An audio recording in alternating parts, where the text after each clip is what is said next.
জীবনে এই প্রথম ঈদের নামাজ আদায় করলাম, তাও আবার ইমামের কণ্ঠ না শুনে। কারণ আমরা মসজিদে নববী থেকে অনেক দূরে একটা রাস্তার মধ্যে কুবরির নিচে ঈদের ফিতরের নামাজ আদায় করলাম, যেখানে কিনা ইমামের আওয়াজ শোনা যেতেছে না। কেমন আছেন? আশা করি ভালো আছেন। তো আজকে আমরা ঈদের নামাজ পড়ার জন্য মসজিদে নববীতে আসলাম। তো এখন আমরা যে জায়গাতে অবস্থান করছি এটা হচ্ছে রাস্তার মাঝখানে। তো দেখেন কুবরির নিচে আমরা এখন বর্তমানে ঈদের নামাজ পড়ার জন্য অপেক্ষা করতেছি।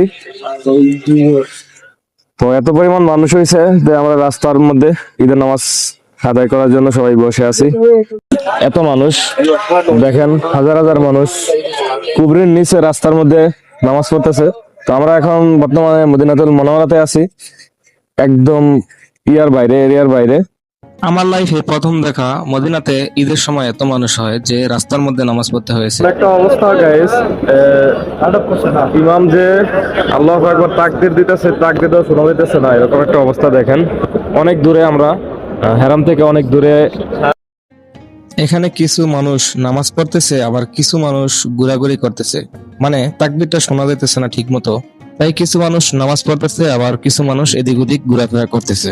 তো এরকম সিচুয়েশনে আমি প্রথম পড়েছি ঈদ উল ফিতরের নামাজ। ঈদ উল ফিতরের নামাজ মদিনাতে এরকম ভাবে এই প্রথম পড়লাম। কিন্তু সিকিউরিটির দিক থেকে সৌদি আরব সেরা, হেলিকপ্টার দিয়ে আমাদেরকে সিকিউরিটি দিতেছে। তো দেখেন কিছু মানুষ নামাজ পড়তেছে, আবার কিছু মানুষ এদিক ওদিকে মোবাইল টিপাটিপি করতেছে, ফটো তুলতেছে, কারণ তাকবীরটা সুন্দরভাবে শোনা যাইতেছে না। যারা তাকবীর শুনতে পাইতেছে তারা ওইভাবে নামাজ পড়তেছে। কিছু মানুষের নামাজ 1 মিনিট আগে শেষ হয়ে গেছে, আবার কিছু মানুষ নামাজ পড়তেছে। তো এরকম একটা অবস্থা। তো আমরা এখন ফজরের নামাজ কমপ্লিট করলাম। তো ফজরের নামাজ শেষে আমরা কিছুক্ষণ অপেক্ষা করার পর ঈদের নামাজে দাঁড়িয়ে গেছি।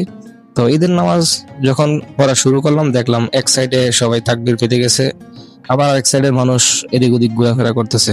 তো এরকম একটা সিচুয়েশন আমি ফার্স্ট টাইম দেখলাম, তাই ভাবলাম ঈদের একটা মুহূর্ত আপনাদের সাথে শেয়ার করি। সমস্যাটা হওয়ার মেইন কারণ হচ্ছে আমরা হেরাম থেকে অনেক দূরে, হেরাম থেকে অনেক বাইরে, যেখানে মাইক নেই, মাইকের ব্যবস্থা নাই, কারণ সেটা হচ্ছে একটা রাস্তা। তো এত পরিমাণ মানুষ হয়েছে যে রাস্তার মধ্যে ঈদের সালাত আদায় করতে হয়। যাই হোক, আমরা ঈদের নামাজ আলহামদুলিল্লাহ আদায় করলাম। কবুল করার মালিক আল্লাহ, আল্লাহ তাআলা আমাদের সবাইকে কবুল করুক। তো ভিডিওটি ভালো লাগলে শেয়ার করবেন। আল্লাহ হাফেজ।